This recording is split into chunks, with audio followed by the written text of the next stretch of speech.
Good afternoon.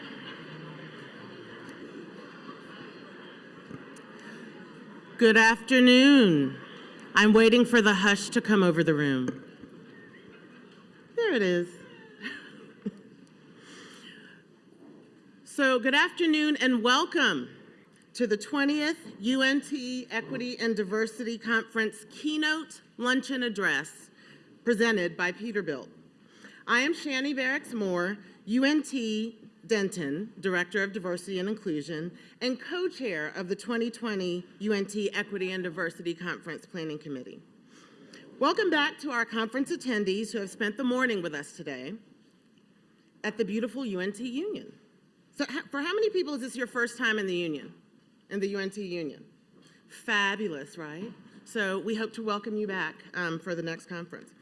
Some of you may be just joining us for our keynote luncheon address with Bakari Sellers titled Journey to Excellence, perfect for our 2020 conference theme, Looking Back, Moving Forward, Reflect, Affect, Connect. We welcome you all to this historic event. Some of you may recall our 2019 Equity and Diversity Conference, where we gave away a car from Honda of Denton as an incentive for our Campus Inclusion Climate Survey. We're almost ready to share our student, faculty, staff, and administrator results with the Denton campus community. And we're not giving away a car.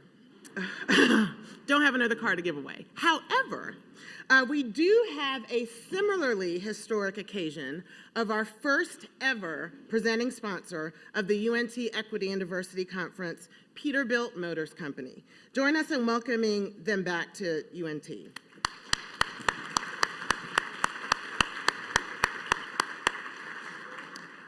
Peterbilt has been on this Equity and Diversity Conference journey with us for some years now, and is an example of how we at UNT can create mutually beneficial strategic partnerships with companies that evolve and mature over time.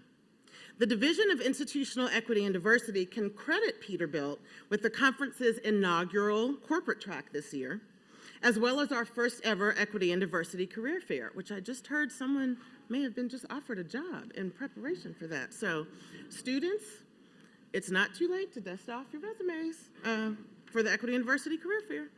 Both evolved out of Peterbilt's previous engagement, which included last year's corporate collegiate partnership with the College of Engineering and G. Brent Ryan College of Business, and their first involvement as the production sponsor for our presentation of the play, What We Talk About When We Talk About Race. We now embark on the next stage of our Peterbilt partnership to offer our customized diversity and inclusion learning and development programming to Peterbilt's employees. I'll be speaking to them after the conference today as a featured guest on our social justice and community engagement television program, airing on Denton Community Television and the Division of Institutional Equity and Diversity website as part of their presenting sponsorship. In a moment, you too will hear how their involvement here today, among other efforts, is one of the many ways Peterbilt practices intentional inclusion. We're delighted to extend to them the privilege of introducing our 20th Equity and Diversity Conference keynote speaker, Mr. Bakari Sellers.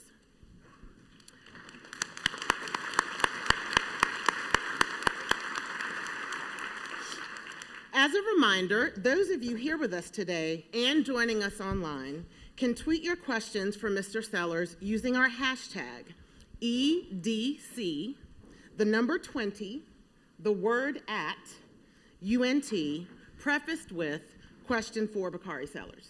Because there's lots going on with our social media wall here, so we need to know which question which post is directed to Bakari Sellers specifically. After the keynote, Mr. Sellers will take questions from both microphones on the floor and online using that hashtag. And our communication specialist, James Jackson, who's back there. Hi, hello, please tweet me. He will help to select and pose the tweeted questions. And the reality is we're not gonna get to everyone's questions, so bear with us as we try to get through as many of them as possible.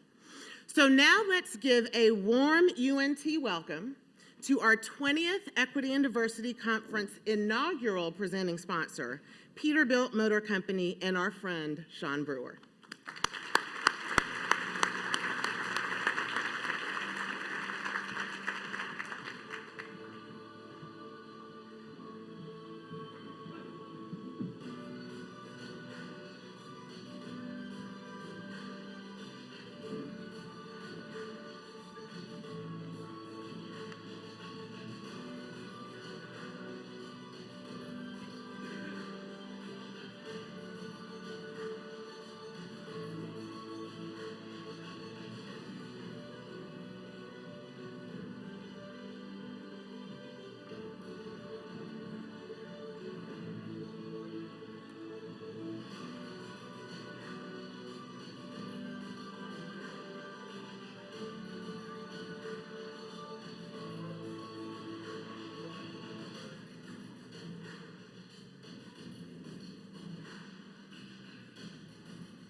Man, doesn't that just give you chills?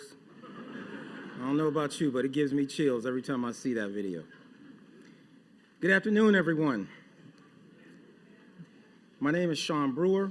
I am pleased to be here on behalf of Peterbilt Motors Company, our Diversity Council, our PB Women's Initiative Resource Group, our Veterans Resource Group, and our LGBTQ Plus Resource Group. I'd like to recognize my colleagues here with me today. Well, you know what, they're eating. I won't make them stand up, but there they are right there. The beautiful people in the purple shirts.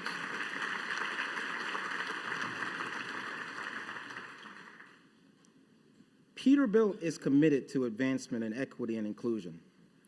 Located right here in the great city of Denton, Texas, we have a global reputation for superior quality, industry-leading design, innovative engineering, and is recognized as the class of the industry. Therefore, it goes without saying that our commitment to our employees, inclusion, and our surrounding communities would exceed our continued goal and excellence. This is why we're so proud of what's been achieved through our diversity efforts and the strides we continue to make. Our diversity and inclusion structure is made up of 4 groups: the Peterbilt Diversity Council, whose mission is simple but substantive. It strives to recruit, develop, and promote a diverse workforce while providing equal opportunities for all employees. Secondly, our Peterbilt Women's Initiative, otherwise known as PB-WIN, where their focus is to champion the empowerment of women at Peterbilt through education, support, networking, and personal growth.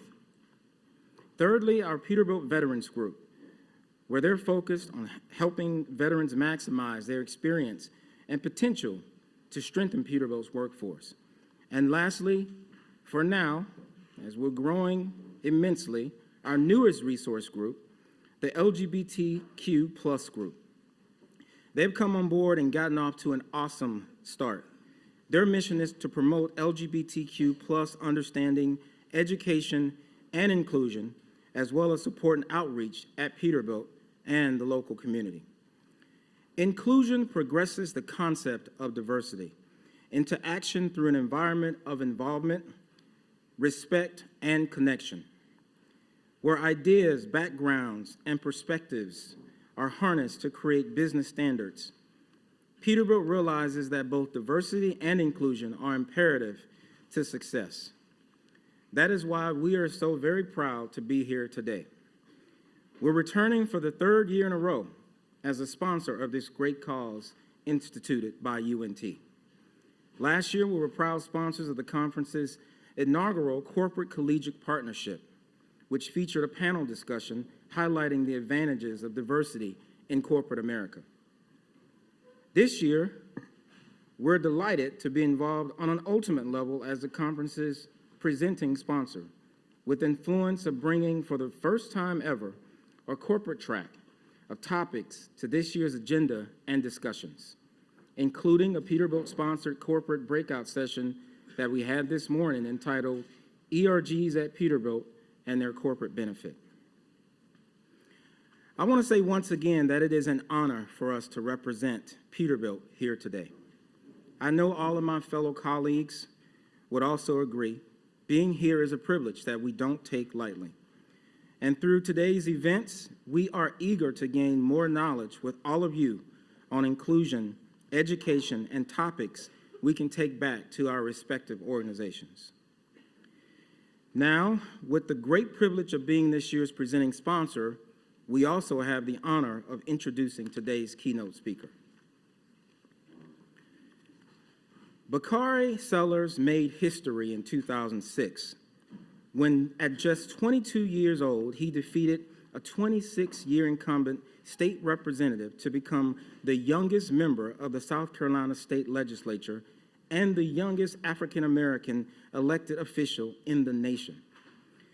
In 2014, Sellers won the Democratic nomination for lieutenant governor and is widely considered to be the rising star within the Democratic Party and leading voice for his generation.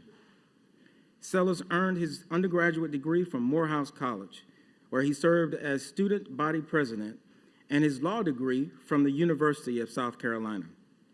He has followed in the footsteps of his father, civil rights leader, Dr. Cleveland Sellers, in his tireless commitment to public service while championing progressive policies to address issues ranging from education and poverty to preventing domestic violence and childhood obesity. In addition to his impressive list of early accomplishments, Sellers served on President Barack Obama's South Carolina Steering Committee during the 2008 election.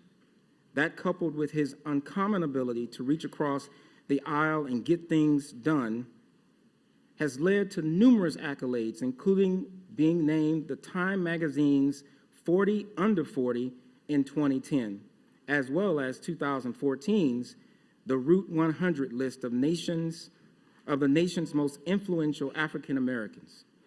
Sellers has been a much sought-after speaker and has provided political and social commentary and analysis on many major national news outlets.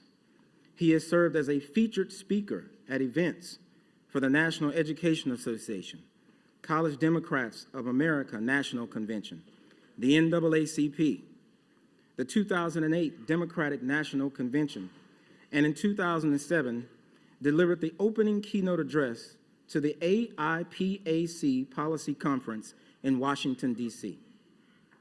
Sellers practices law with the Strom Law Firm, LLC, in Columbia, South Carolina. Sellers is a CNN contributor and is married to Ellen Rucker. Just recently, UNT had the privilege of screening Sellers' 2018 documentary, While I Breathe, I Hope, here on campus, which is available to watch on the 2020 Equity and Diversity Conference website on Bakari Sellers' Keynote page. The documentary focused on the tail end of Sellers' campaign for lieutenant governor in South Carolina. Today, he will take us on a journey.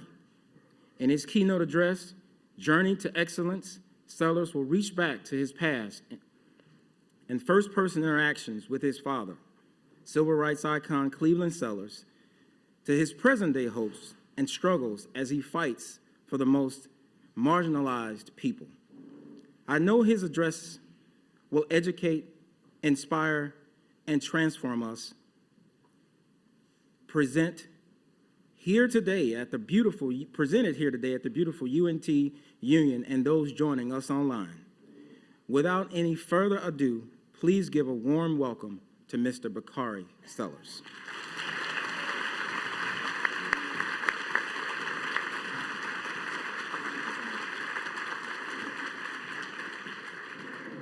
Good afternoon, I think. I say that I've been up since 2:30 this morning when you're on TV, and there was a pretty big debate last night. I got to the studio at about 3:30 this morning, and I was on TV at 4, 5, and 6 a.m. So my day has been pretty long, but I'm really excited to be here with you all today.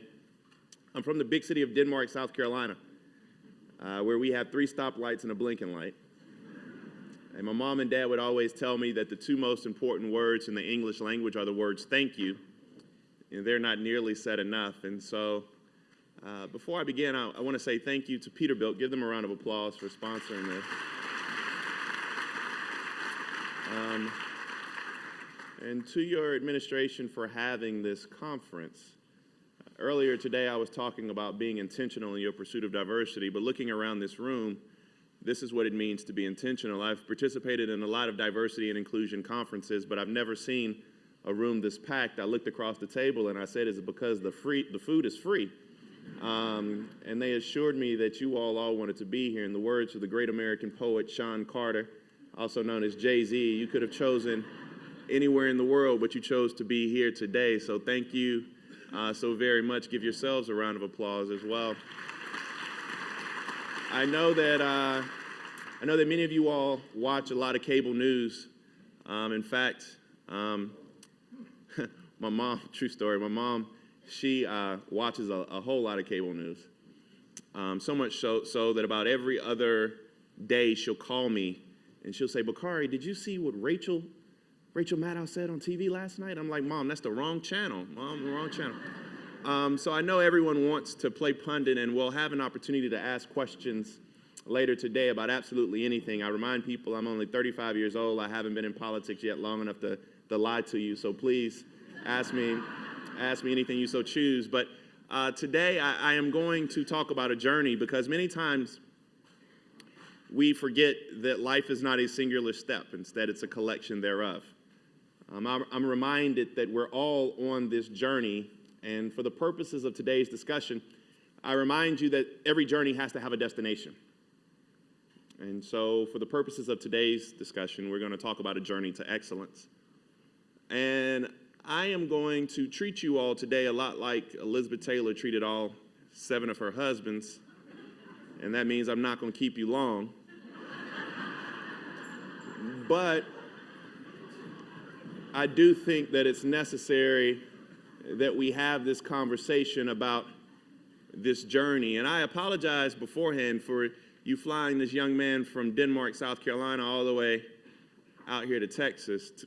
And I'm about to bombard you with questions that are rooted in such simplicity, but they're necessary to answer as we navigate this journey to excellence. Those very simple questions are, how far have we come and where do we go from here? No matter where you are in your life, if you're in corporate America or a student, whether or not you're trying to become a better father or a better basketball player, a football player, or a teacher, you have to spend some time and moments of introspection asking yourself these 2 very simple questions of how far have we come and where do we go from here? Now, in answering the first question, for me, I like to use some historical context. I like to think back to 1946. There was a young man named George Elmore. George was fascinating. You see, George was deemed to be a Renaissance Negro because in 1946, he drove a cab, he took pictures on the side, he had a 5 and dime store, and he had a liquor store. In 1946, this black man in the South had all of these things. And George was audacious. And George decided that he was going to go down and attempt to register to vote. You see, he was so fair-skinned that he could pass for being white. And so when George went down to the county voter registration office in 1946, you know, they gave George his voter registration card. He passed. And then in August of that year, George attempted to vote in the first Democratic primary he could find in August of 1946. And George went down there, and I know some of you all are probably poll workers, and you know poll workers are the nosiest people on earth. They know absolutely everybody. And the poll workers looked at George. They say, "We know you're a Negro. You can't vote here." So George, he backed away, but you know, George was filled with pride. So George, he joined with some local lawyers, and he filed a lawsuit which was known as Elmore versus Rice.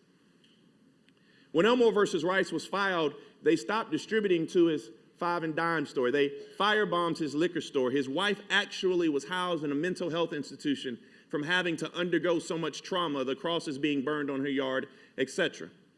George Elmore, he lost absolutely everything. He died a very broken man, financially, emotionally, spiritually, etc. But Elmore versus Rice is the reason that African Americans can vote in primaries throughout the South. So again, ask yourself that very simple question: how far have we come? I like to think about Sarah Mae Fleming. How many of y'all have ever heard of Sarah Mae Fleming?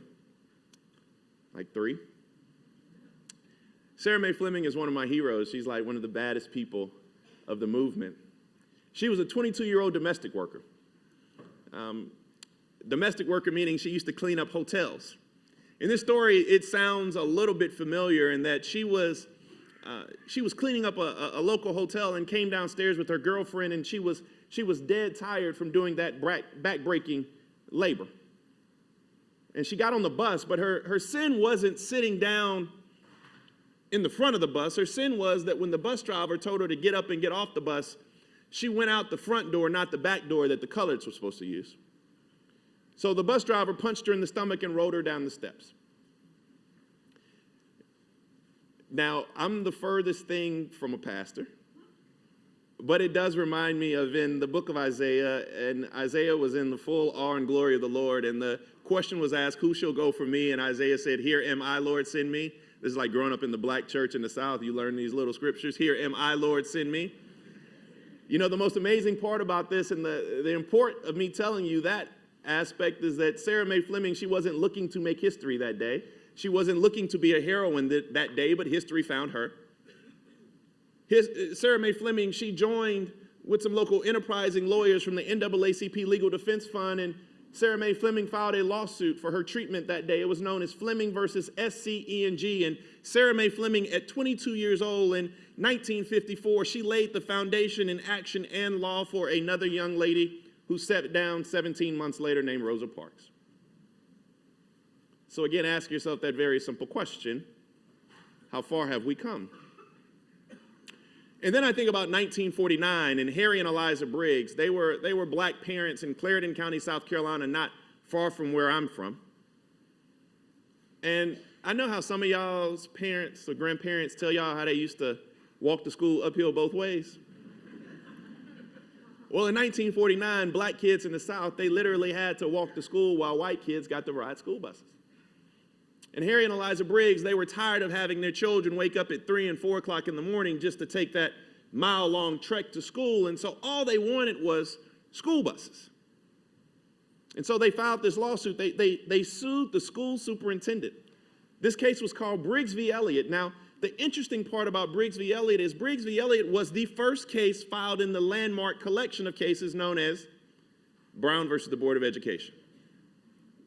And Brown was very unique because Chief Justice Warren got a very rare unanimous opinion in which he held that segregation causes a sense of inferiority by placing children in environments not conducive to learning.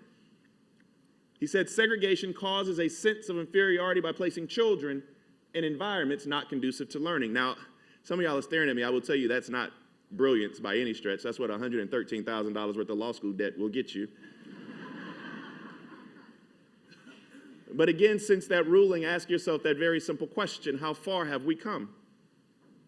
See, when you take a step back and you analyze our history and you look at George Elmore, what did George Elmore want? He simply wanted that franchise. He wanted that right, that access to the ballot box that many of us take for granted. There are many people who are in my generation and younger who don't understand the price that was paid. And I remind people oftentimes that if your right to vote wasn't so valuable, they wouldn't work so damn hard to try to take it from you. And sometimes people just have that sense of apathy that maybe it doesn't matter, maybe it doesn't count, but I think back to everything George Elmore went through just for that fundamental right. And then I think about Sarah Mae Fleming, and what did Sarah Mae Fleming want? She wanted access to public transportation. And you think about today that many poor people in black and brown communities across this country do not have access to public transportation or affordable housing or even clean water. What if I told you there are 100 cities in these United States of America, the overwhelming majority are black and brown, that have a higher lead concentration in their water than Flint, Michigan? And then I think about Harry and Eliza Briggs, and all they wanted was their children to be able to ride school buses and not walk to school every day. I think about Chief Justice Warren's opinion, and I think about today that kids go to school where their heating and air don't work, where their infrastructure is falling apart, where teachers are overworked and underpaid, and children in these United States of America are punished simply because of the zip code they're born into. So again, ask yourself that very simple question: how far have we come? And in my 35 years of great wisdom, I have come to the resolve that the answer to the question, how far have we come, is that we've made progress, but we still have yet a ways to go. So now, as we're on this journey to excellence and we've asked ourselves the first question and answered it, we now have to pivot and ask ourselves the next question, which is, where do we go from here? This is the most difficult question that I ask myself often. I readily admit it's one I don't know the answer to. I do know the framework of how to get to an answer. I just don't know what that answer is. Where do we go from here? It reminds me of Dr. King. And I was telling a group earlier today, I don't like to quote Martin Luther King Jr. a lot because we have forgotten who Martin Luther King Jr. was. Martin Luther King Jr. was a revolutionary. we've whitewashed his legacy. Martin Luther King Jr. had a 32% approval rating upon his death from Gallup. And just to give you a little perspective, Donald Trump's approval rating today is about 49%. And we forget who Dr. King truly was. We forget how Dr. King actually died. I do remind you that there is a such thing as a dumb question. Some teachers may not tell you that. They lying. And one of the dumbest questions I get all the time is, what would happen if Dr. King was here today?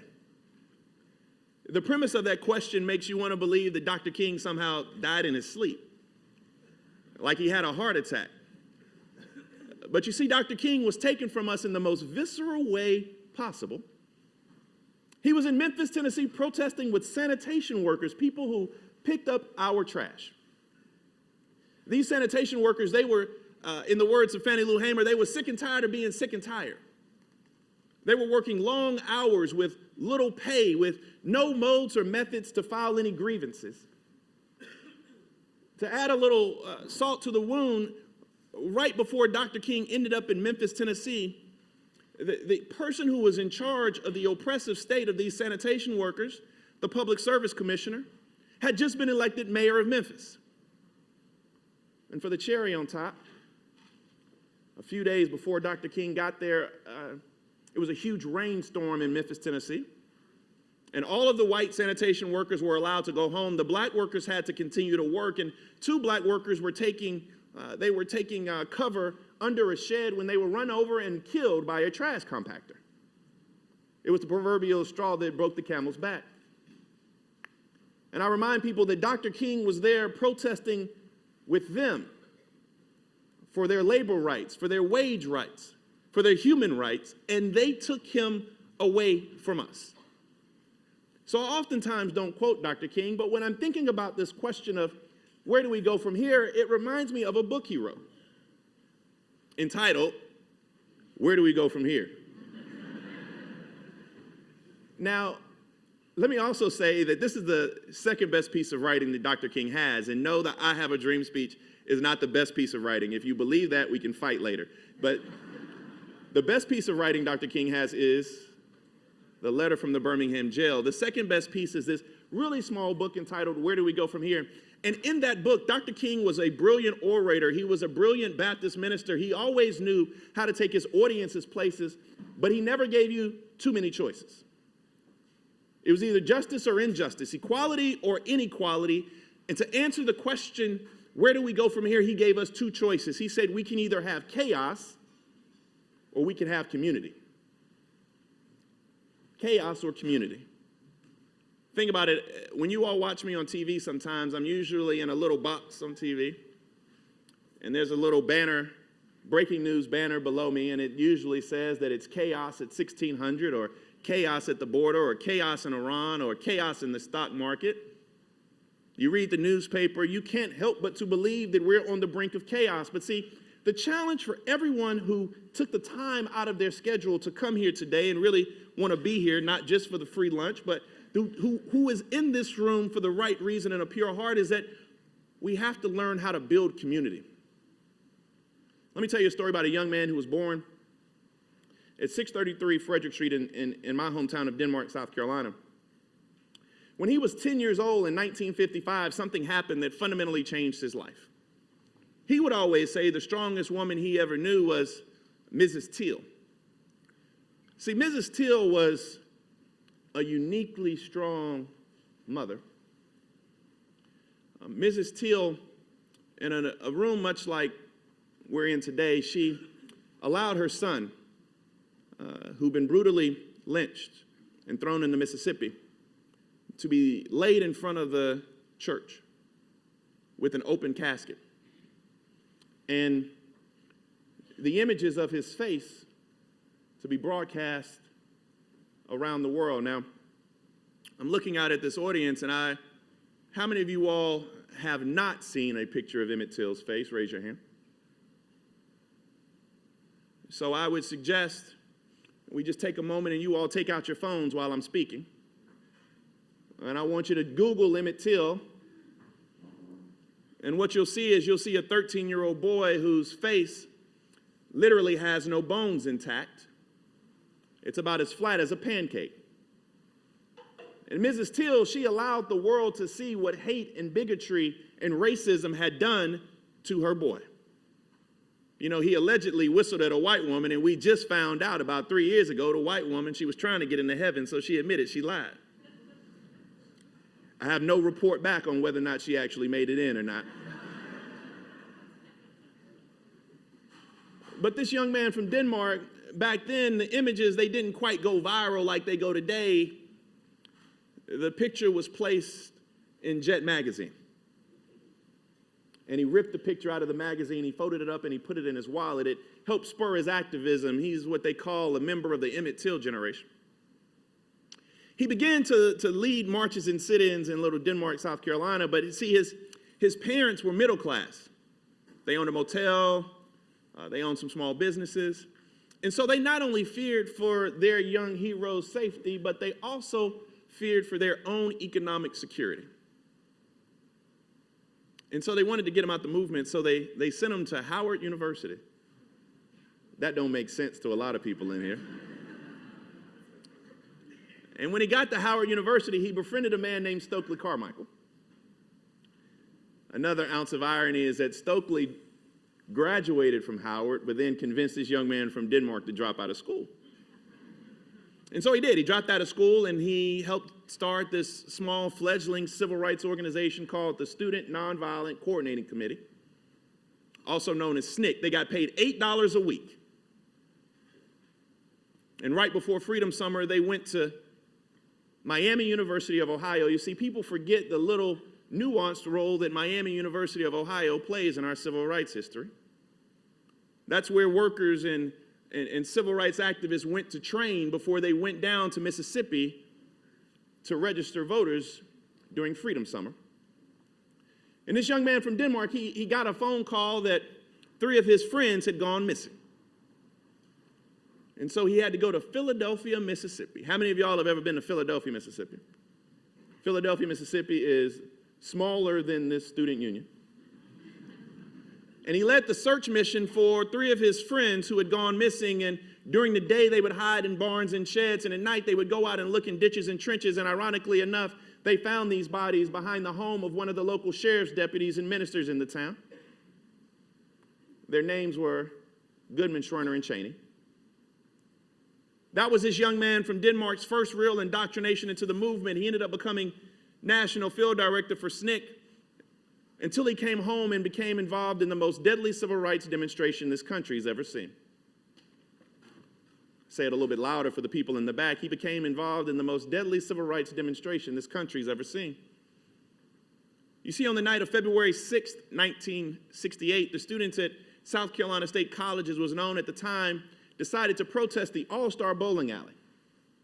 Now, the All-Star Bowling Alley is in Orangeburg, South Carolina. It sits back in a right angle. The history books called it the last vestige of discrimination, Jim Crow's final hiding place. And what was supposed to happen were 3 students were supposed to go in and sit down, and they were going to get arrested, and they were going to be able to fight these injustices in the court of law. But when they got down, they began to clap and chant and sing protest hymns, and they were tucked back in this right angle, and city police and state troopers began to surround many of the students. And as the students got louder, the city police and state troopers began to press up against the students, and the students began to press up against the glass, and then the glass broke. And when the glass broke, the proverbial all hell broke loose. And the police began to beat many of the students, but they beat them not with normal police batons. They beat them with batons that were about this long, and at the end they had these leather rawhide whips. James Stroman always tells a story about seeing 2 state troopers hold one freshman young lady while another one beat her. On that night, the students, they had to go back and heal not only their physical wounds, but their emotional wounds and mental wounds as well. And then came February 7th, 1968. And I think older people have the saying that the tension was so thick that you can cut it with a knife. For me, it's like, I don't know who your rival is. Who's your rival here? SMU. I guess it's kind of like when you play in SMU and you're in the parking lot, and after the game, you feel like something's about to pop off. Well, that's what it felt like on the 7th, but nothing happened. And then came that fateful day of February 8th, 1968, when the students went back down to the bowling alley, but this time when law enforcement came, they got the right idea. They went back to their campus. They went back to their campus. They went back to their campus. They were filled with faith in their numbers. They had gathered together, much as we've gathered here today, for a singular cause and a common good. They built this huge bonfire, and you can imagine in the South in February how the embers illuminate the darkness and the warmth of the fire, it warms your bones ever so gently. But those students could not foresee what would happen next. They did not foresee that South Carolina state troopers would line up along the embankment in front of their beloved campus. They did not foresee that they would close ranks like they did. They did not foresee that they would have shotguns that were loaded with deadly double-eyed buckshot, so the same bullets we used to hunt deer, and for 8 seconds, 1001, 1002, 3, 4, 5, 6, 7, 8 shots were fired into the group of students. It killed 3, Henry Smith, Samuel Hammond, and Delano Middleton. It wounded another 28. This young man from Denmark was actually shot in the shoulder that night. And when he went to the infirmary, his wound was too bad, so they told him that he had to go to the hospital. When he got to the hospital, he was pointed out, ironically enough, Zora Neale Hurston says it's best, but he was pointed out, ironically enough, by the only black sheriff's deputy in Orangeburg County. Zora Hurston used to have this famous quote that all skin folk ain't your kin folk. Some of y'all didn't get that. And he was charged with 5 felony counts and labeled as an outside agitator. He was looking at a maximum of 75 years in prison. They denied his bond, and to add a little salt to the wound, they housed him on death row during the pendency of his bond rehearing. He eventually got a bond after about a month. It was $50,000, which, as you all know, in 1968 is a whole hell of a lot of money. In between the time of this young man from Denmark's trial and February 8th, 1968, all 9 officers who fired shots into the group of students were tried. All were found not guilty. This young man from Denmark went to trial, and the lead investigator said that he had misplaced the evidence. However, he did remember this young man from Denmark, not on the night of the 8th, but on the night of the 6th, standing on top of a fire truck, lighting a bic and saying, "Burn, baby, burn." And so his indictment was backdated from February 8th to February 6th, and he was charged, tried, and convicted of rioting, becoming the first and only one-man riot in the history of this country. You know, I tell that story all around the world because on that night, injustice, it left mothers without their sons. It left the pages of my state's history stained red with blood. But if you look at this young man today, and you see that his eyes don't pop like they used to from shedding so many tears from all of those he lost throughout his time in the movement till now, or you see that his shoulders don't stand as upright as they once did from carrying the burdens of so many generations, and you ask him what's the greatest sacrifice he had to make, he'll tell you that the greatest sacrifice he had to make was not being in jail or losing his freedom per se, or even being housed on death row, but the greatest sacrifice he had to make was being in jail for the birth of his oldest daughter, or my big sister. Because this young man who grew up into a civil rights hero is my father, Dr. Cleveland Sellers. But you see, the lessons that I learned from people like Henry Smith and Samuel Hammond and Delano Middleton and Emmett Till and Medgar Evers and Jimmy Lee Jackson and Fannie Lou Hamer and Ella Baker and Marion Barry and Stokely Carmichael and Julian Bond and John Foreman, and the list goes on and on and on, is that the answer to the question, where do we go from here, lies fundamentally in the ability for us to do 2 things. Now, one is damn hard and it's aspirational for me. I don't want you to think that it's something that I have accomplished yet. He's not done with me yet, and I'm still working to get there. But the first thing you have to do, especially students in this room, is when you leave this campus, you will realize that the world is a hateful, harsh place. But we all have to dedicate ourselves to the proposition of loving our neighbors. But the trick now is that you have to love your neighbors even when they don't love you. That's the first thing you have to learn how to do. As we're going on this journey, as we're trying to be a part of this new movement for justice and peace and equality, you cannot be shackled by hate, but instead you have to love your neighbor who probably hates you because of who you love or what you look like or your hair, but you have to love your neighbor even when they don't love you. And the second thing you have to learn how to do is dream with your eyes open. Now, I know you're like, y'all flew him. Y'all didn't pay him to give us this rhetoric, did you? Just dream with your eyes open? Let me explain to you what that means. When I was 20 years old, I had just graduated from Morehouse College. And I knew what I wanted to do with my life. In fact, I had a whole lot of swag back then. And I'll never forget the day I came downstairs, summer of 2005, right before I started my first semester of law school. I came downstairs and I told my mom and dad, my mom was cooking spaghetti and my dad was doing something that old people do, which drives me crazy. He was reading the newspaper at the end of the day. I don't know why people read the newspaper at like 5 or 6 o'clock. Like, that news is old. It drives me. It's really a pet peeve of mine. But I digress. And he's reading the newspaper, and I'll never forget, I said, Mom, Dad, I'm going to run for the South Carolina House of Representatives. And without missing a beat, my mom said she'd vote for me. My dad said he'd think about it. I was running against Thomas Rhode, who was 82 years old, had been in office for 26 years, which was longer than I had been born. Before he was in the State House, he was chairman of county council.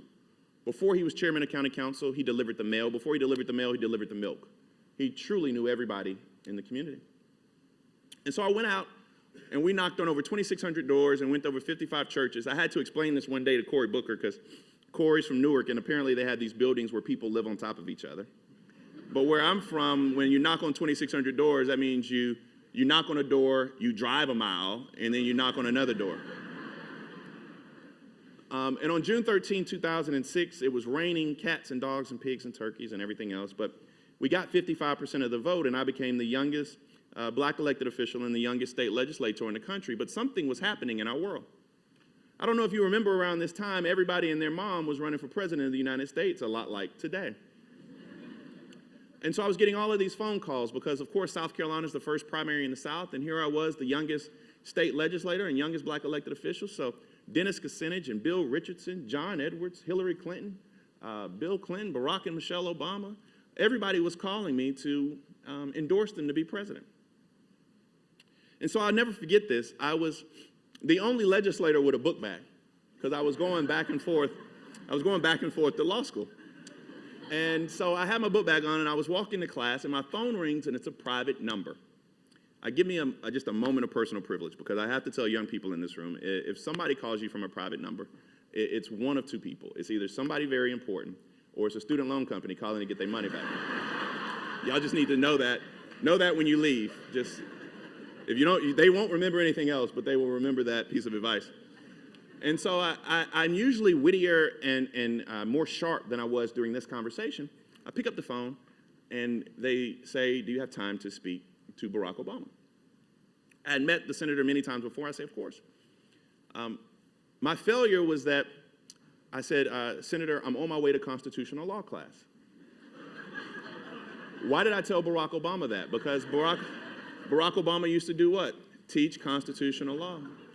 And so he began to pepper me with questions about cases that we were reading. And this is a true story. And I said, I was like any good law student, which means I hadn't read all semester. I was like, Senator. I said, Senator, like, let's get along. He said, well, now is the time. I want you to endorse me to be president of the United States. I say, I'll do so under two conditions. One is that my mom gets to work on a campaign. And two, you come to my district.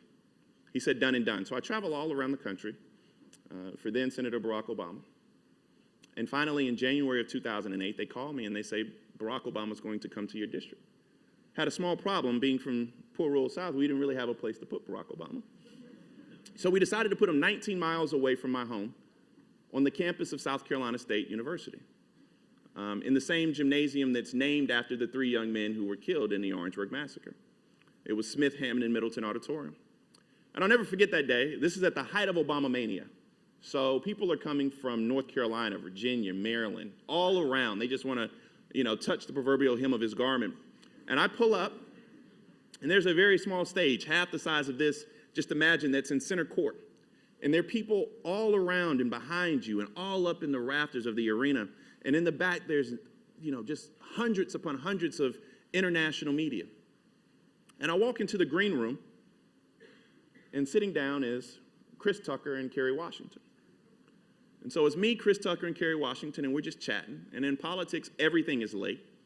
But the excitement outside is palpable. They're playing like Ain't No Mountain High Enough. It's like going crazy out there. My good friend Rick Wade, after about an hour, he peeks in the room, and Rick says, I'm going to run to the Orangeburg County Airport, and he comes back with Usher. So it's me, Usher. I have pictures. I don't know why y'all laughing. So it's me, Usher, Chris Tucker, and Kerry Washington waiting on Barack Obama. And we're just sitting there just chatting. I have a funny Usher story if anybody wants to ask during Q&A. And we're just chatting, and we're just talking about life and everything. And finally, they say, the senator's here. And usually when I speak, I don't get a great introduction like I got today. Thank you so much. Usually when I'm speaking, they have what's called the VOG, or the voice of God. And that's when they say, and now, welcome to the stage. And so they did that, and you have to remember, this is my home. I am in my home. And so I go to the stage, and people are pulling on you. It's Secret Service everywhere. You're like autographing babies. It is chaos. You get to the stage, and I begin to speak, and I talk about Dr. King's I Have a Dream speech. But I don't talk about the rhythmic cadence of I have a dream that one day we shall. Instead, I talk about the most important part of that speech, in which he talks about the fierce urgency of now. And then I turn around and I introduce Chris Tucker, and the decibel level gets a little louder. And Chris speaks. And then he turns around and introduces Kerry Washington, and the decibel level gets a little bit louder.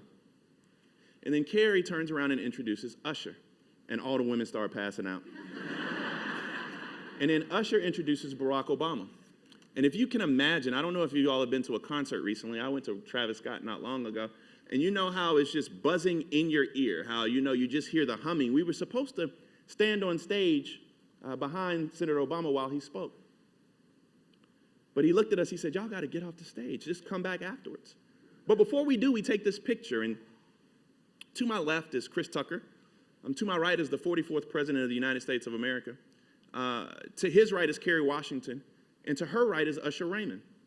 And people always ask me, they say, what were you thinking at that moment? And I don't know if all of you all have had these moments of clarity, but at that time, I knew exactly what I was thinking. You see, I was only 19 miles away from my home, where I had the audacity to have a dream that I too could be a leader in this country. Where I had the audacity to believe that I wasn't going to allow my zip code to determine where my life went. Where I had the audacity to believe that I could become a part of something larger than myself. I was able to order my steps and dream with my eyes open. And even more importantly than being 19 miles away from where I decided to have that dream, I was 300 yards away from where my father was shot, and the blood of my family literally ran through the soil of my great state. And you see, although I was only 19 miles away from where I dreamed and 300 yards away from where my father sacrificed, I had gone so far. You see, that's the concept of dreaming with your eyes open. And I'll tell you that while we're on this journey to excellence, and you ask yourself that first very simple question of how far have we come, I think that everyone, no matter you're Democrat or Republican, no matter you're black or white, no matter, it doesn't matter. I think we will all answer that question the same way, that we've made a lot of progress, but we still have yet a ways to go. And then I think if you ask yourself the next question, which is where do we go from here? See, I don't have that answer. I don't know what that answer is just yet. Maybe one day I will have that clarity, but I do know that in order for me to get to that answer, I have to learn how to love my neighbors even when they don't love me. I said that was aspirational. I didn't say it's something I'm doing. It's something I'm trying to learn how to do. And then you have to dream with your eyes open. Then and only then can we get to our end goal, which is excellence. And with all due respect to the educators in the room, or if your mom was a teacher or something, then she could be number two, but the greatest educator of all time is a young man from Greenwood, South Carolina. His name was Benjamin Elijah Mays. And I want you all to understand what our destination is. I can't leave you up here and not define what excellence is, because some of y'all don't know what it means. But excellence is what Benjamin E. Mays said: in all things that you do them so well that no man living, dead, or yet to be born can do them better. You see, that is our goal on this journey. That is what is expected of us. And then when you get to that goal, you need to understand this. You may not be rich, and your name may not be in lights. You may not have a blue check mark beside your name. But when you get there, I do believe that people who sacrificed so much so we could make it this far will be able to look at you and just simply say, job well done. Thank you, and God bless you all.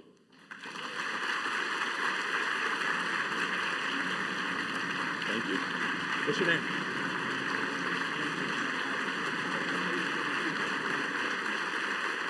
You want a water?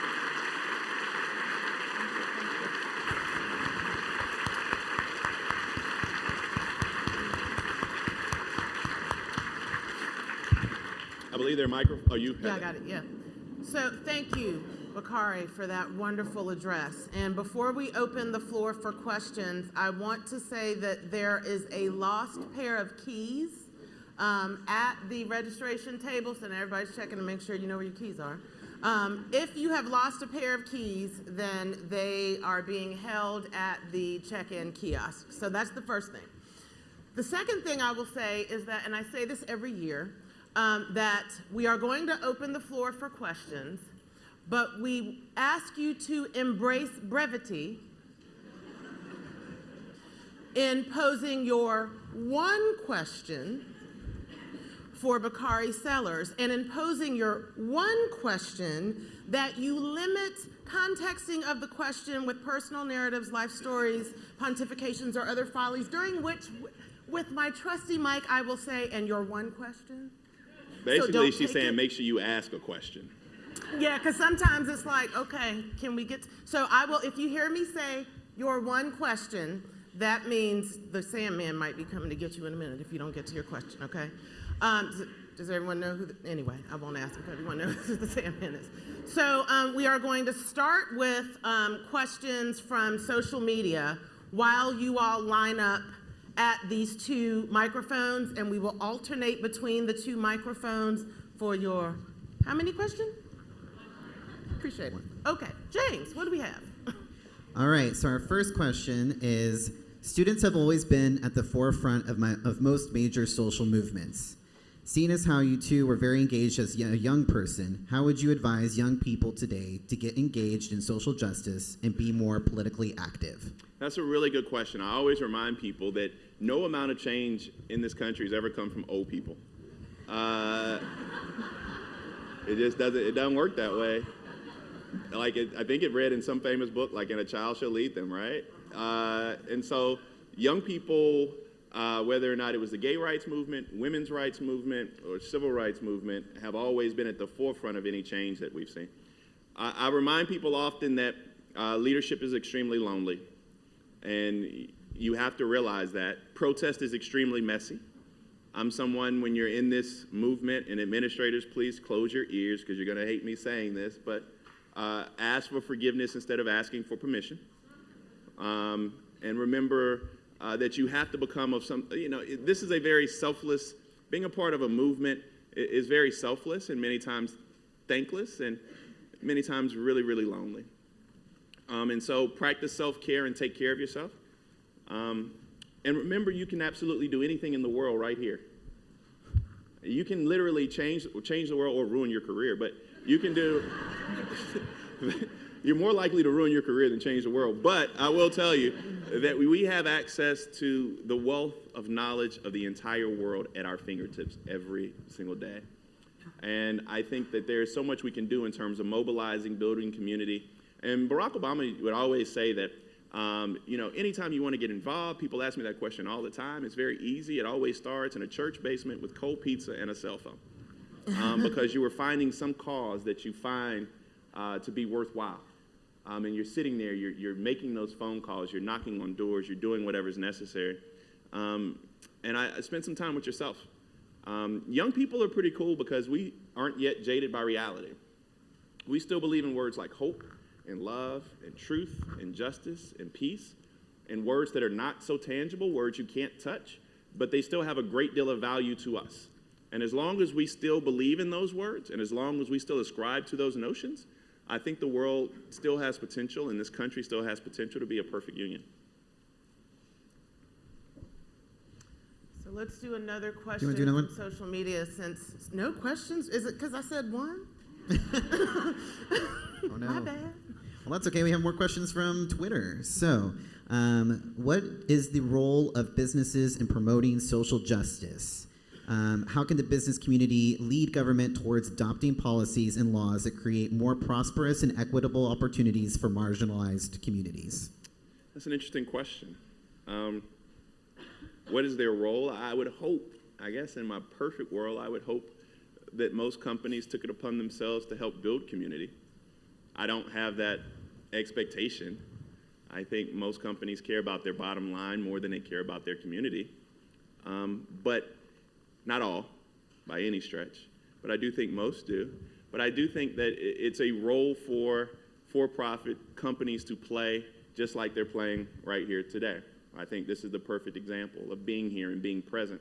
You know, a lot of times it's just about being present. It's about being a part of your community, the fabric of your community. It's not just about thinking that you did this yourself, but understanding that the wealth that you have was not created by you, but instead the worker.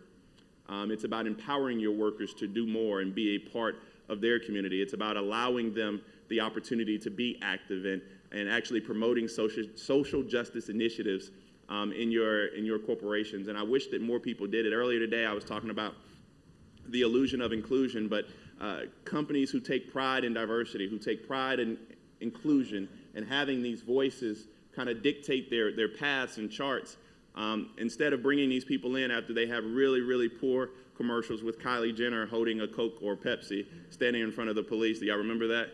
Like a hug was going to stop police brutality. Like that ain't the way it really works. But they always want to talk about diversity and inclusion after they screw up.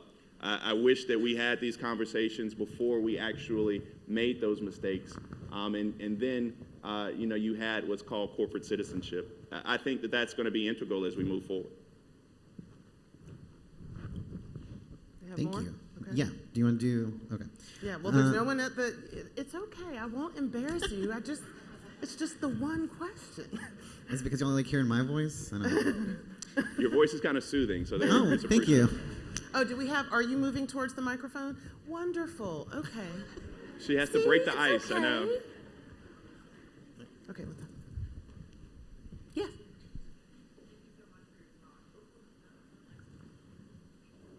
It's coming, I think now. Is it on? Can we please get the microphones on, please and thank you? Or should I just have her speak into mine? Thank you so much for your talk. I'm a professor in the English department here, and I would like to know what experiences you remember from being a student that inspired you to do the kind of work that you do. What kinds of things can we bring into our classroom that will inspire our students to be like you? I am, so the weird part about, I'm not special and I'm not atypical, and I think that I remind the students in this room that you ain't special either. You're very blessed and fortunate, but they're kids who are smarter than you. They're kids who are more talented than you are, more creative than you are, who simply didn't have the opportunity to be in the seats they were in today. And I ascribe to this old Southern phrase, but by the grace of God, would I be here? And I'm very reminded that I work extremely hard to provide opportunities. So each rung I go up, I make sure that I don't wait. Somebody was like, should I wait to the top to begin to get to the top to begin to help? And I'm like, no, each step you take, you need to make sure that you're creating opportunities for others. But I come from a household where I'm a child of the movement, and so I was very close to, Uncle Jesse Jackson, and Kathleen Cleaver, and Julian Bond, and Marion Barry. Marion Barry, I don't let anybody talk about Marion Barry in my presence. Like, he was one of the greatest mayors this country's ever seen. The explosion of the black middle class, the decrease in crime, the educational priorities of the city of Washington, D.C. when he was mayor are unmatched. Now, he got in a little trouble, understatement, but he was still an amazing mayor and someone who always fought for social justice. The reason I say that is because one thing that you all can all do for your young people is give them experiences. I'll answer it in two ways. the first thing is I'm from Denmark, so it was a very poor community, and we used to, my dad had this summer program, and at the end of every summer program, it was like all the kids in the city. We had the free lunch program. Y'all know what that is? Free lunch program used to come during the summer, and that's where we used to eat our lunch and everything. And the basketball, youth basketball, baseball, and football was all run. It was called the Denmark Recreation Center. At the end of the summer, we would always go to Carowinds. Now, Carowinds is a big theme park. It's like Six Flags, but not. And it's on the Our border. vice president worked there for 4 summers. Yeah, it's on the border of North Carolina and South Carolina. And do you know, out of all the rides and out of all of the just attractions, what all of my friends, when we went, what their favorite thing to do was? It was to straddle the line of North Carolina and South Carolina and take a picture, because they had never been, right? They had never been outside of Denmark. So this was a way that they could show that they were, leaving there. I mean, it's just those little things. Now, I'm not saying you have to provide those type of experiences to college students per se, but just making sure that they have experiences that show that they too can change the world. Before we get to the second question, also if you've lost a jacket, that is at the check-in kiosk. So over here. Yes, ma'am? So you threw out the bait, so I have to ask, what's the funny Usher story? Oh, funny Usher story. All right. So this is a true story. So Usher had recently lost his father. He was an estranged father, but recently lost his father. So he was kind of grappling with that a little bit. It was, I don't know if weighing on him is the right word, but it was on his heart. And so when he got there, we're standing back in this little, like the locker room's down here, and it's like a couple of steps before you go out to the arena. And we're standing down here, and there's like a blue curtain that they put in front of it. And we're huddling, and Usher, uniquely enough, he's one of 2 people I've ever met who actually get more nervous giving public speeches than you would imagine. One is Usher, 2 is Oprah. It's not something that you would just, it's not a belief you would have going in that they would have some trepidation about speaking in front of large crowds, but they did. And so Usher looked at me, and Usher said, it's me, Chris, Carrie, and Usher. And by this time, I think I'm hilarious because I've been hanging out with Chris Tucker all day. And Usher looks at me, and he's like, man, you do this all the time? You do this political speaking all the time? What should I say? And I was laughing. I was like, man, just go out there and say, like, praise God. I love all the beautiful black women, right? Don't even worry about it. I was joking.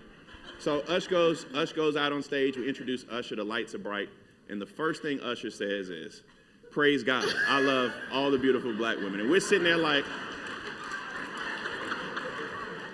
that was a joke, Usher. But he did he spoke too long, but he did extremely well. And he's been so, I just saw Usher again at the Tyler Perry studio opening in Atlanta, and he's been so involved ever since Barack Obama's campaign. Thank you. Yes, ma'am.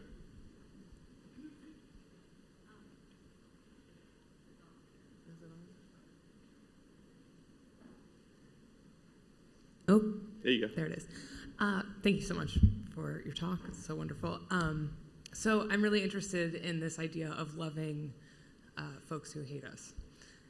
I'm a skeptic, I must admit. So my question for you is, it feels to me like loving oppressors is sort of a reward that we give to white supremacists, folks who perpetuate white supremacism, settler colonialism, heteronormativity. Can you convince a skeptic like me what movements stand to gain from showing love to our oppressors? Yeah, I'm not saying that you need to invite them in your house and eat with them. I am saying that I'm not even going along the lines of forgiveness, but what I am saying is it's not a gift to them, it's a gift to yourself. Because the reason that I say that is because I don't know if you've ever dealt with the emotion of hate and how consuming that hate can be and how visceral and even more importantly, how paralyzing it can be. And so when you're a part of social justice movements, you have to be nimble. You have to have some sense of mental health and mental wellness. And I am not a proprietor of the belief that hate is actually a valuable emotion. And so when we're talking about changing the world, which is what we're talking about, I'm not saying that you have to reward them with anything. But what I am saying is you are allowing the shackles to come off of you, allowing yourself to breathe again. Because you know how when somebody is miserable, you know it's probably a family member, but you know somebody around you who is just a miserable person to be around. And you're just thinking to yourself, you're like, my God, I hate being in this space. I hate being around this person. And you just sit there and you can't think of anything else. Like, you cannot be a champion for anything other than your own self-interest, which is to get the hell out of there, right? So what I'm saying is you have to be able to walk, and I'm actually preaching something I'm not there doing yet. So I also understand that that's a bit hypocritical of myself. I'm trying. But I do believe it's very valuable to extend your heart and love that person even with their faults, right? Even understanding that they are a screwed up individual, loving that person so you can free yourself. You're not freeing them from their sins. You're freeing yourself to breathe again. Thank you.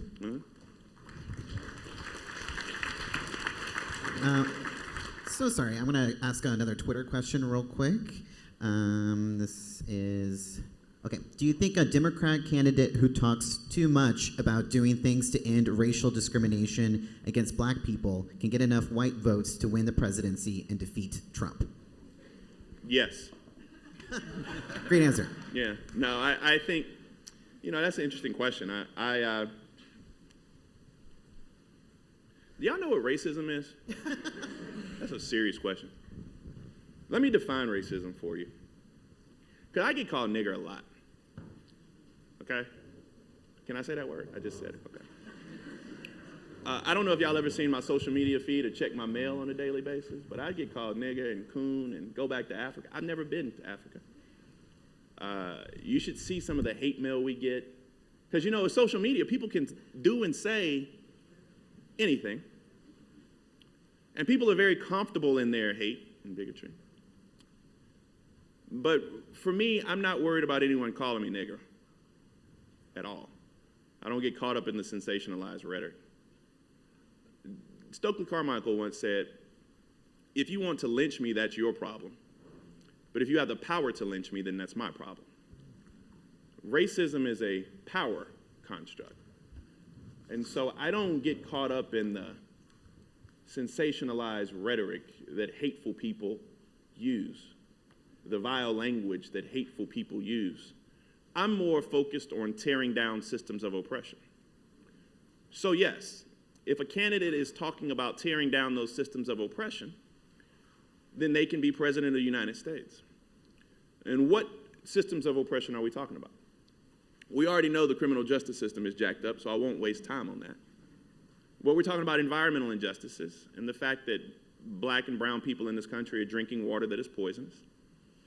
We're talking about the educational injustices we face, because we know it's more likely that if you're poor or a person of color, you're going to schools which do not prepare you for a 21st century global economy. We're talking about injustices in healthcare, in the way that we provide healthcare to Americans across the board. My wife almost died while giving birth to our twins. That is not a very rare story for black women. African American female mortality, it affects you whether or not you're poor or Serena Williams, all because of the implicit biases we have in the way that we treat people of color. So if you're talking about deconstructing these systems of oppression, I truly believe you can be president of the United States. That's kind of where I come from in answering that question. Yes? I want to thank you for being here today and conveying the influence that your family had. I was wondering if you could cite any other leaders throughout your life and childhood, schooling, or experience with civil society who, being perhaps a leader of a differing perspective and life experience from the normative operating scene that they were within, changed, disrupted, or enhanced that environment. My answer to that would be Stokely Carmichael. If you're talking about somebody outside of this normal civil rights movement, if you're looking for a leader in another space,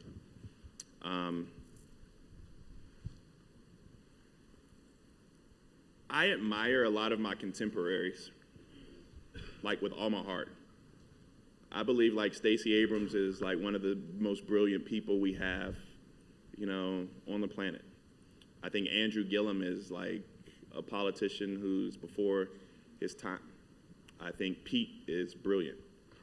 Won't be president, but brilliant. I just admire, I think the time cover of Pete Buttigieg and Chasten Buttigieg, they were on the front of Time magazine. I mean, did you take a step back and understand what that means?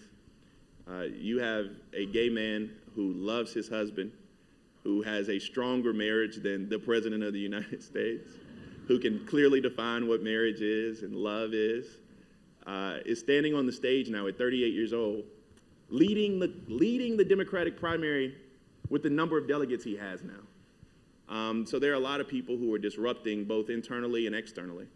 And I just think that the next person I'll probably admire, I hope, will be you. Flattered. Thank you.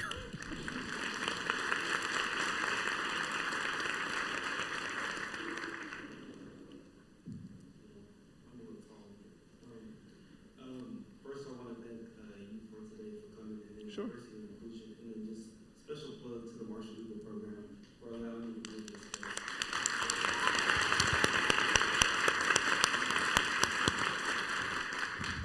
I know that you ran when you were 22 for the House seat in your home state. I just want to know what fueled you, what encouraged you to do that so young, Yeah. to be so brave to do that. I don't know if it wasn't bravery. It's probably stupidity. Young people, we still believe we're invincible, all right? Like we firmly believe that every day we cannot be broken, that we can change the world, and hold on to that. I asked two simple questions today. How far have we come? Where do we go from here? I don't believe in complicated questions. Like, I am a if not me, then who person. And if not now, then when person. And that's what I thought about. I looked around and my community wasn't even changing. And so I wasn't going to wait in line. There were so many people who were waiting on this old man to die. And I was like, I'm not going to do that. I'm not going to get in anybody's line. People were like, why don't you run for city council or school board before you try to go to the state house? And I was like, I'm not going to do that. I'm going to work extremely hard and hopefully convince people that I too can be a leader in this area. And so I always challenge young people. I mean, especially here in Denton. Are you guys in the city limits? Yeah, I mean, there's no reason why you don't have you have a polling place on campus? Good. There's no reason why you can't have somebody who's a student at Denton be on the city council, all right? I mean, you have a collection of votes right here. Like, you are a precinct, you can go out and get as many votes as you want, and you can be, the city council's probably gonna never allow me back into the city limits. But like, you can be a 21-year-old on city council who is a student here, right? You can have those dreams of changing, and you don't have to be 40 to change the world. In fact, when I'm 40, I want to be slowing down. That's my goal. I want to be, slowing down. So you can be young and still change the world. I don't think it's bravery. I think it's the right thing to do. We have Yes, a ma'am? question. Yeah. We actually have a social media question. So sorry. Okay. Yeah, let me ask a question real quick from Twitter. When are you running for president of the United States? 2024? That's a funny question. I'm like, when people ask, I'm surprised they said of the United States. People are like, when are you going to run for president? I'm like, of what? So, look at those pictures. Have you seen the pictures of Barack Obama in like 2006? And then you saw the pictures of him when he left? And everybody's like, when's Barack coming back? He ain't. That man is tired. Barack Obama had something special in 2008 that even he couldn't recapture in 2012. It was that special to be around. It was different. It was a feeling that you got. And that's funny. I think it does a disservice to people to compare people to Barack Obama, especially now. I'm a very 24-hour person. I like to order my steps, and people are always like, what are you going to do in 5 years? I kind of know what I think I want to do, but my number one priority is not that. My number one priority is how to be successful in 24-hour periods. That's how I live my life. I am a shot clock person, all right? You get 24 seconds on the shot clock, right? You can't worry about the whole game until you make the most of this possession. And so I make the most of every possession I have. I don't make every shot I take. I'm like Allen Iverson, I take enough of them, but I don't make every shot I take, but each 24-hour period is kind of like you can't eat the full meal without taking the bite, you know? And so I like today, I want to speak here, and hopefully there's one person in here who wants to be better tomorrow than they are today. Like, that's my goal, right? And then when I travel to LA tonight, I want to travel safely and get home and get in the hotel and get some rest, right? And then tomorrow I want to get up and handle my meetings in LA and get ready for the Nevada primaries on Saturday. And then when I go on TV, I have to make sure I'm my best self, because a lot of white folk look at me on TV and that's the only image of black people they see. And so I have to do a really good job showing them that, like, black men, you know, we do what we're supposed to do and talk well and all of these other things, right? And so I want to go out and do what's necessary for me to do. So I live in these 24-hour increments. And so being president is a long way away. Yes? Hello? Okay, cool. Thank you so much for being here. My Sure. name is Jamaria Owens. I'm actually the president for UNT's chapter of the National Association for the Advancement of Colored People. Cool. It's a mouthful, right? That's dope. Yeah, congratulations. And I was wondering if you had any advice post-grad for someone who's trying to build a career who will potentially be surrounded by people who don't understand my experience. That's like everybody. I don't want to answer that question because your challenges are going to be really unique. And I don't think I have the ability to answer that question. But what I would do is ask for one of the African American females in this room who have reached some level of success, whether or not it's in administration, business, or their personal life, to talk to you about it. Maybe we have a dean over here, because you being a black woman, you're going to have more challenges than you can ever imagine. The racism, the misogyny, the bigotry that you're going to have to go through is something that I won't have to go through. It's going to be hard out there for a black man, don't get me wrong. But the things that black women go through in this country is extremely tough. And so one of the things I learned about practicing law is that you know when you don't know.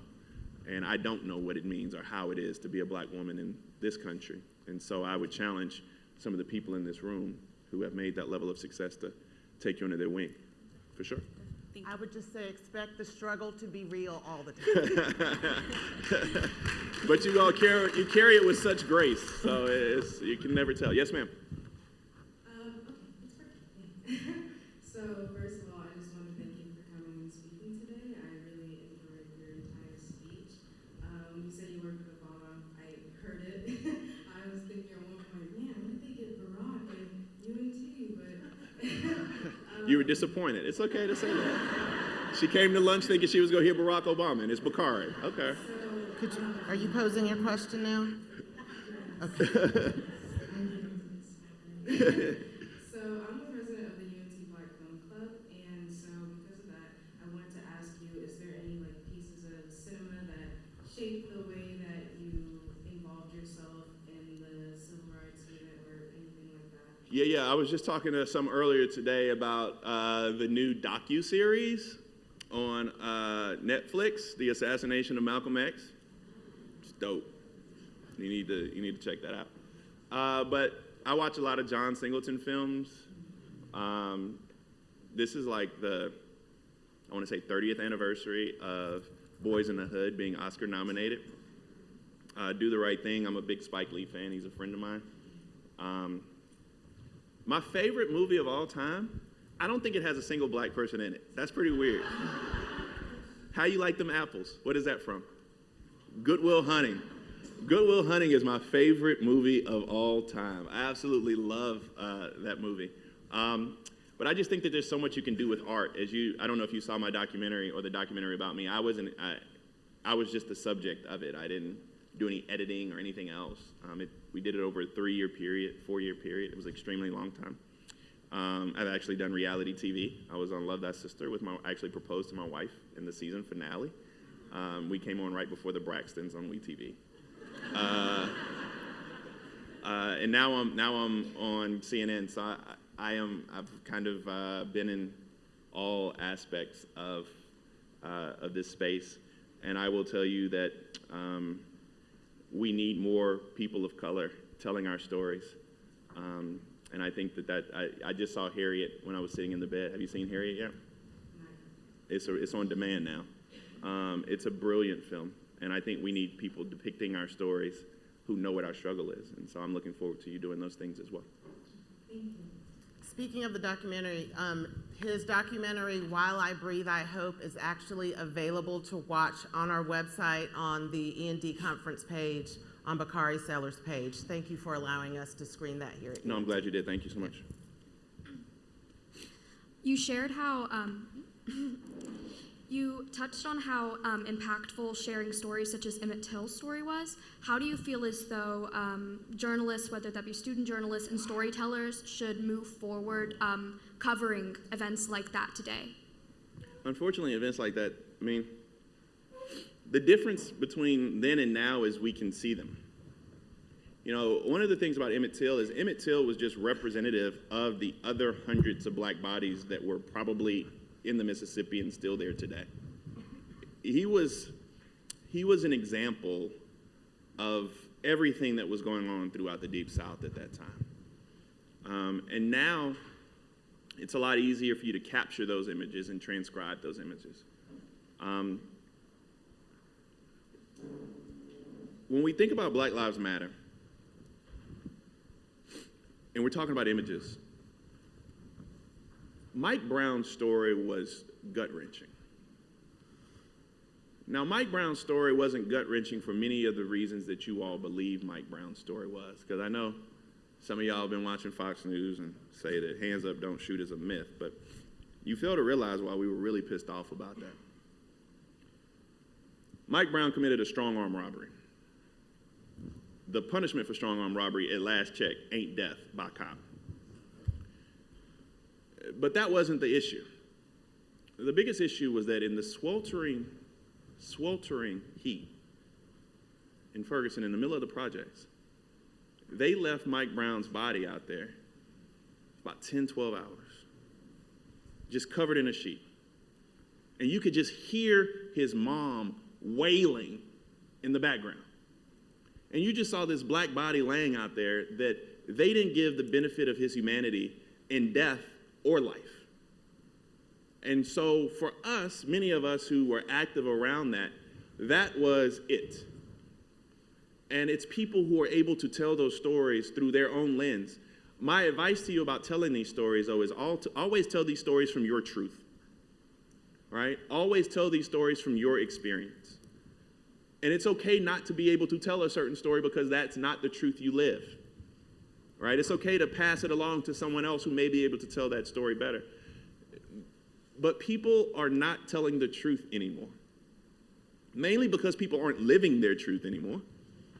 But you have to begin to do both because those stories are so powerful, and that's the only way that we're going to change anything. And I would also advise you is do not worry about being fast in this new environment of media. Be more focused on being correct than being fast.